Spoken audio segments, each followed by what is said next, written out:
ኢትዮጵያዊቷ ሰላይ ልብ አንጠልጣይ ታሪክ ክፍል 5 ደራሲ ዘሪሁን ገመቹ ተራኪ ረዚቃ መሐመድ።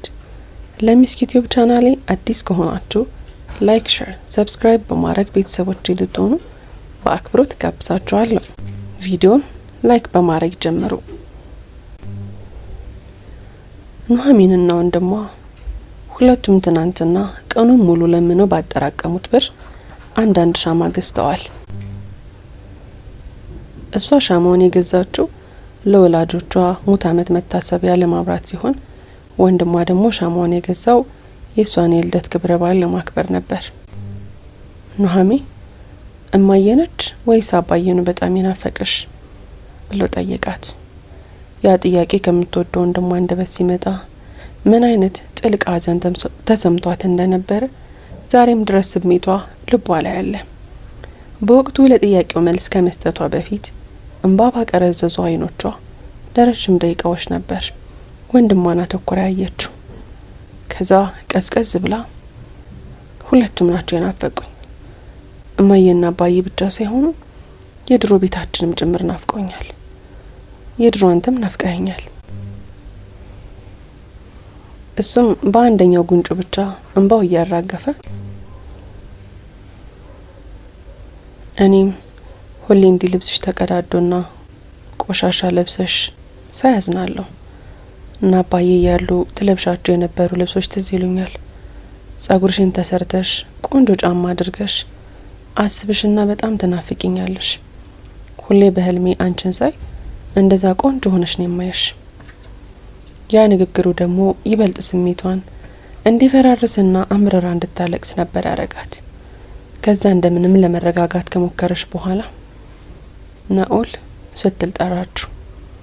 ወዬ አሁን እንዴ ልብሴ ስለተቀዳደደና ስለቆሸሽኩኝ አትወደኝም እንዴ ብላ የቆረቆራትን ጉዳይ እንደጠየቀችው ትዝ ይላታል። ጥያቄዋ እሱ በጣም ነበር ያሳቀው። ወዲያው ነበር ከተቀመጠበት ተስፈንጥሮ በመነሳት ወደ እሷ የተጠጋው። ከዛ ከጎኗ ተቀመጠና ወደ ራሱ ሰው አቀፋት።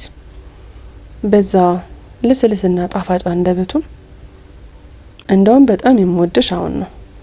በጣም እኮ ነው የምታሳዝኝ። አንቺ ብቻ እኮ ነሽ ያለሽኝ። እንዴት አንቺን ላለመውደድ እችላለሁ? ካንቺ ውጭ እኮ ምንም ነገር የለኝም ብሎ በመረረና በጠነከረ ንግግር ስለ ፍቅሩ ጥልቀት አስረዳት። በጣም ነበር ያሳዘናት። አንተም እና አባቢን ተከትለ ጥለኸኝ ሄደ ቢሆን ኖሮ ምን ሆን ነበር አለችው። ያንን ስትለው መላ ሰውነቷ በፍራቻ እየተንቀጠቀጠባት እንደነበረ ትዝ ይላታል። ናኦል ከገቡበት ከጨለማ ውስጥ የሚመዝ የትዝታ ጉዞ በከፊልም ቢሆን እንዲወጡ ፈለገና የጨዋታውን ርዕስ ቀየረ። በቃ አሁን ልደትሽን እናክብር አላት። ልደቱ የኔ ብቻ ነው እንዴ? የሁለታችንም እኮ ነው። ታውቂያለሽ እኔ ልደቴን ማክበር እንደማልወድ። እንዳልክሽ ግን መጀመሪያ የኔን ሻማ እንለኩስና የእነ አባቢን የሙት ዓመት መታሰቢያ እናክብር ብላ መለሰችለት። እሱ ግን አይ ልደቱም ሀዘኑም የኛው አይደል፣ ሁለቱንም ሻማዎች አንድ ላይ እንለኩሳቸው አላት። አልተከራከረችውም። ክብሪቱን ይታረከው ከኪስ ውስጥ ፈልጎ አወጣና ሰጣት። የመጀመሪያውን የራሷን ሻማ በመለኮስ አባቷ መቃብር ላይ በማንጠብጠብ ራሱን ችሎ እንዲቆም አደረገች። ከዛ ሌላኛውን ሻማ ከወንድሟ እጅ ተቀበለችና ወደ ግራ ዞራ እናቷ መቃብር ላይ በተመሳሳይ መልኩ አስቀምጠች። በመቀጠልም የራሷን የተቀደደ የጃኬት ኪስ ፈተሸችና 2 ብስኩቶችን አወጣች። ወደ ወንድሟ በስስት እያየች ወንድሜ ለልደቴ ሻማ ስለለኮስክልኝ አመሰግናለሁ። ላንተ መልካም ልደት ይሁንልህ። ለኔ ስትል አብረኝ ስለተወለድክ አመሰግናለሁ አለችና ከኪሷ ያወጣቸውን ብስኩት እጁ ላይ አደረገች። ትዝ ይላታል። በጣም ነበር ደስ ያለው። ያንን ብስኩት መያዟን አያውቅም ነበር። ሳንቲሙን ከየት አግኝታ ነው? መቼ ገዝታ? በጣም ገርሞታል። ግን እሱም ሊያስደምማት ለሳምንት ሲያስብበት ነበር። እጁን ወደ ኪሱ ሰደደና አንድ ቸኮሌትና አንድ ጡር ማስቲካ በማውጣት እህቴ እንኳን ተወለድሽ፣ ደግሞ ልደቱን የሚያከብር ሰው ስጦታ ይቀበላል እንጂ ስጦታ አይሰጥም ብሎ እጇ ላይ ያስቀምጠላት። ኑሐሚ ቸኮሌትና ማስቲካውን በጣም እንደምትወድ ያውቃል። ወላጆቻቸው በህይወት እያሉ እናትየው የማስቲካ ሱሰኛ፣ አባትየው ደግሞ የቸኮሌት ሱሰኛ አድርገዋት ነበር። ያኔ በሰላሙ ጊዜ በቀን 2 ወይም 3 ሰበብ እየፈጠረች ታለቅስ ነበር። ለቅሷን የምታቆመው ደግሞ ወይ ቸኮሌት ወይም ደግሞ ማስቲካ ሲሰጣት ብቻ ነበር። ይሄ ስለሚታወቅ ቀደም ተብሎ ይገዛና ተደብቆ ይቀመጥላታል እና በወቅቱ የወንድሟ ስጦታ እናትና አባቷን ባንድ ላይ በጥልቀት እንድታስታውስ ነበር ያደረጋት። መልካቸው ብቻ ሳይሆን ጠረናቸውም ነበር ትዝ ያላት። ወንድሜ በጣም ነው ያስደሰትከኝ፣ አንተ ስላለህልኝ በጣም እድለኛ ነኝ አለችው። እህቴ ስናድግ የቸኮሌት ፋብሪካ ይኖረኛል እና ያንን ፋብሪካ ላንቺ ስል ነው የምከፍተው። ሁልጊዜ የፈለግሽውን ያህል ቸኮሌት መብላት እስክትጂ አደርግሻለሁ ሲል ከጥልቅ ልቡ የመነጨ ምኞቱን በፍቅርና በስስት አይኗን እያየ ነበር የገለጸላት። አሁን ወዳለችበት ደቡብ አሜሪካ ከመምጣቷ በፊት ወንድሟ የዛን ጊዜ በልጅነታቸው ቃል የገባላትን ቸኮሌት ፋብሪካ ለመገንባት ማሽኑ የሚተከልበትን ማስገንባት ጀምሮ ነበር። ምናልባት እስካሁን አጠናቆትም ሊሆን ይችላል። በጣም የሚያሳዝነውና መራሩ ሀቅ ግን ቸኮሌት ፋብሪካው ተተክሎ ማምረት ቢጀምርም እህቱን ማብላት አይችልም። እህቱ በሰው ሀገር ምድር ላይ በሞት መነጠቋን ካወቀ ፋብሪካውን ያቃጥለዋል። በዛ እርግጠኛ ነች።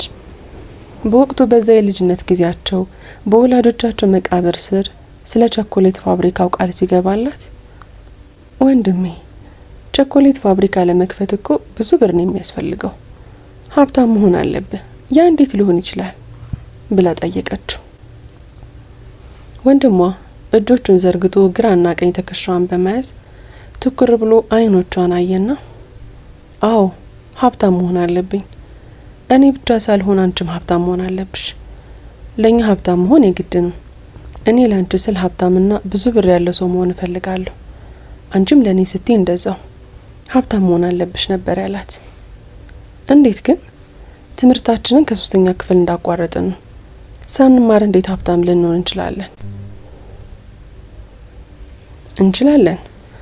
ማለቴ ሳይማሩ ሀብታም መሆን የሚቻል ይመስለኛል። ያለበለዚያ ብዙ የተማሩ ሆነው ምንም ብር የሌላቸውና አንዳንድ ያልተማሩ ሰዎች ደግሞ ሀብታሞች ሆነው አናገኝም ነበር። አዎ እንዴት እንደሆነ ለጊዜው ባላውቅም ሳይማሩም ሀብታም መሆን እንደሚቻል ግን እርግጠኛ ነኝ አላት። የወደፊት ህልማቸውን በተመለከተ ወንድሟ የሚያወራው ነገር በጣም መሳጭና አጓጊ ነበር። ቢሆንም ግን እንዴት ተግባራዊ ሊሆን እንደሚችል በወቅቱ ምንም ፍንጭ የላትም።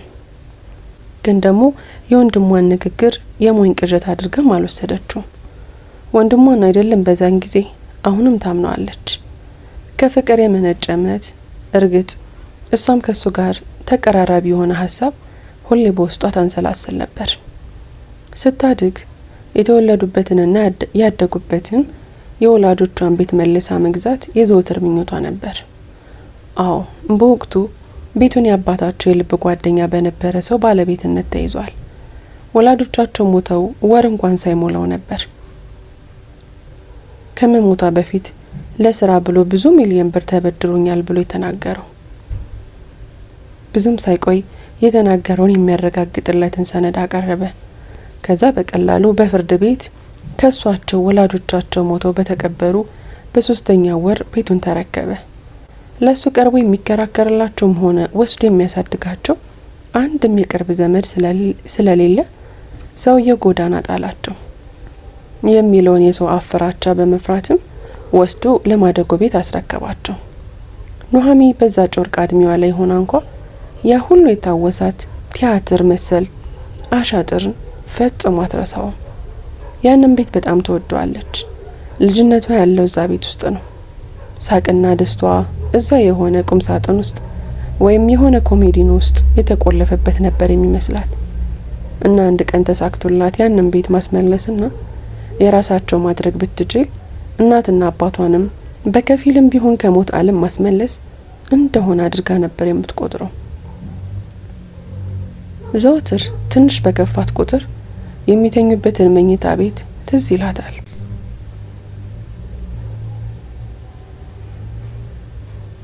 እናቷ ምግብ የምታበስልበት ኪችን ሙሉ ስዕሉ በአእምሯ ላይ ይመላለስባት ነበር። አባቷ በእረፍት ቀኑ ቢጃማ ለብሶ በረንዳ ላይ ቁጭ ብሎ መጽሐፍ ሲያነብ፣ እሷ ድክ ድክ እያለች ከሳሎን መጣ ታፋው ላይ በመቀመጥ ከኪሱ ስልኩን አውጥታ ጌም ስትጫወት፣ ናኦሚ እስኪ ድምጹን ቀንሺ ላነብበት እያለ ሲቆጣት ሁሌ ነበረ ድምጽ የሚሰማት። ስለዛ ቤት ብዙ ነገር ትዝ ይላታል። ትዝታ ደግሞ የሰው ልጅ ትልቁ ሀብቱ ነው። የሰው ልጅ ህልውናውን የሚያረጋግጠው በሚታየው ስጋና አጥንቱ ብቻ አይደለም፣ በስትንፋሱም አይደለም። እነሱ ለብቻቸው ልክ እንደ አንድ እንስሳ እንጂ እንደ ሰው እንዲታይ አያደርጉትም። ዋናው ነገር ሰው መሆኑን የሚያጎናጽፈን ያለፈ ህይወታችንን በትዝታ ቋጥ በማከማቸትና በምናም መንኮራኩር ጊዜና ቦታ ሳይገድበን ወደ ነገ በመምጠቅ ያ ችሎታችን ነው። አንድ ሰው ትዝታው ከተደመሰሰበት በምናብ ወደ እነዛ የመጓዝ ችሎታ ከተዳከመበት ምን እንደሚሆን አስቡት። በቃ የለም ማለት እኮ ነው። እከሌ በቁም ሞቷል የሚባለው እኮ እንደዚህ አይነት ጉዳይ ሲያጋጥመው ነው።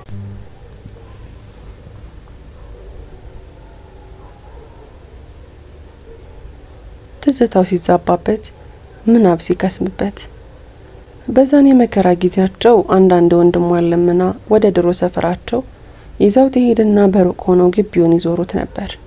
በስተመጨረሻ ግን በጉጅት ቆስለውና በንዴት በግነው እየተላቀሱ ነው።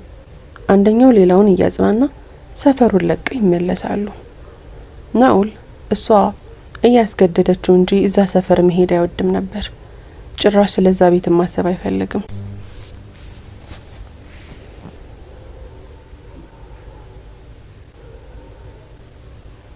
እሱ ያንን ቤት ወደፊት መልሼ ገዝቼ የኛ አደርገዋለሁ የሚል ምኞት አልነበረም ያለው። የሱ እቅድ አንድ ቀን እንደምንም 2-3 ፈረንጆችን አግኝቼ ውስጡ እስካሉ ሰዎች ማፈንዳትና አመድ ማድረግ በቻልኩኝ ብሎ ነበር የሚያስበው። ስለ ቤታቸው ሲያስብ እልህ፣ ንዴትና የመዘረፍ ስሜት ነበር የሚሰማው።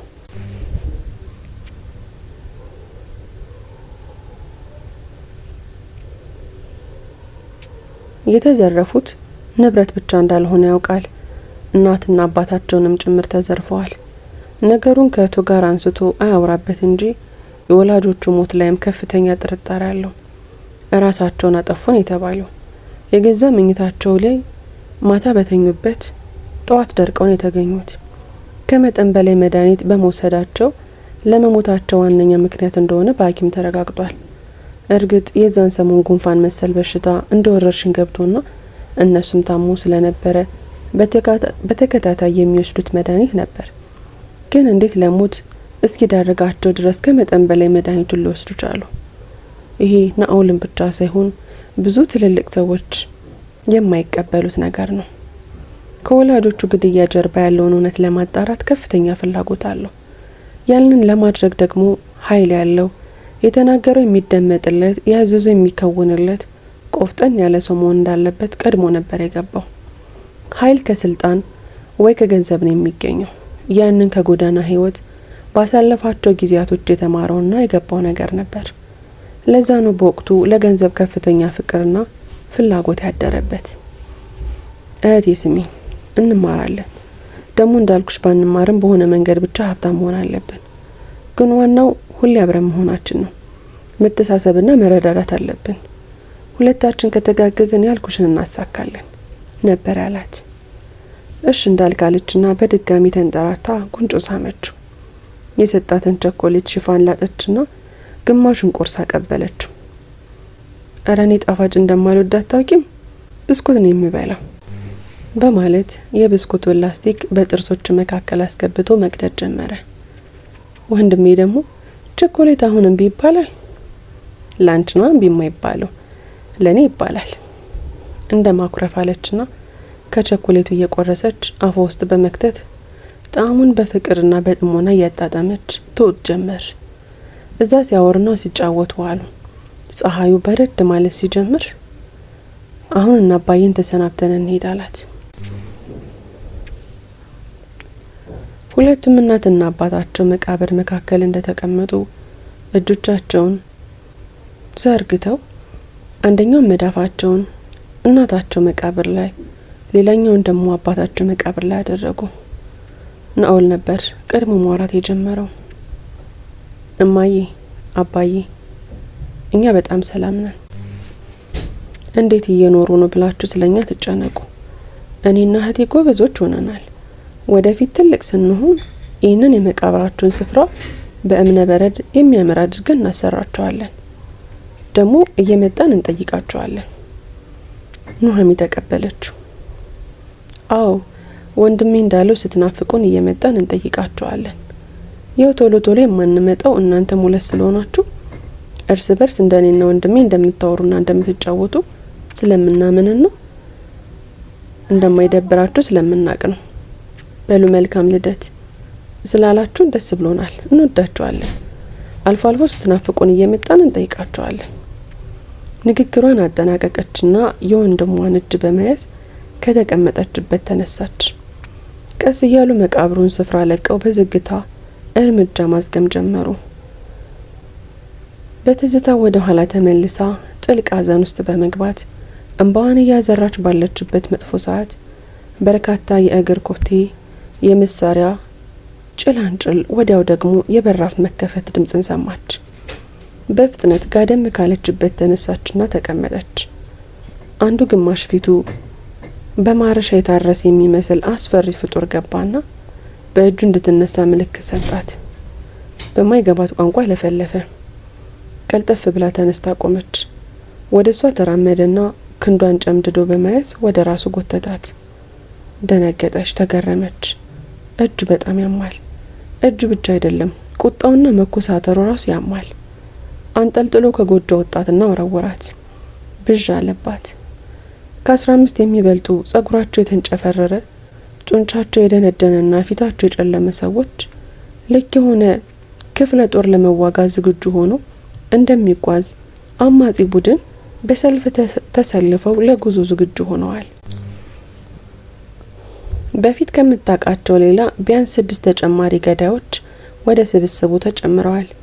ከደቂቃዎች በፊት የማምለጥ እድል ሊኖረኝ ይችላል በሚል ስታብሰለስለው የነበረው ዘዴና ውጥን ሁሉ እንደ ጉም በኖ ሲጠፋ ለራሷ ታወቃት።